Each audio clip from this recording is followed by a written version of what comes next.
ও তাবুক যুব দল, স্বেচ্ছাসেবক দল, শ্রমিক দল, তারিখ পরিষদের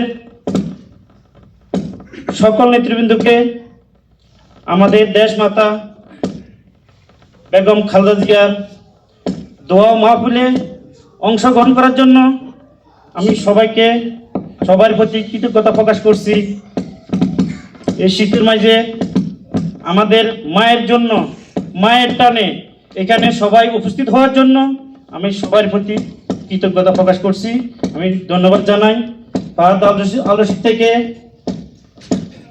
আগত সম্মানিত যুবদলের নেতৃবৃন্দ, আমি সবাই নাম বলতে পারতেছি না, এবং আবু সাবা সাগর থেকে আগত এবং শেরালম দাখেল সানাইয়া শাখা সকল নেতৃবৃন্দকে এই মুনাজাতে অংশগ্রহণ করার জন্য সবার প্রতি কৃতজ্ঞতা জানিয়ে ও যুব দলের পক্ষ থেকে গভীরভাবে শোকাহত জানিয়ে বিদায় নিচ্ছি। ধন্যবাদ।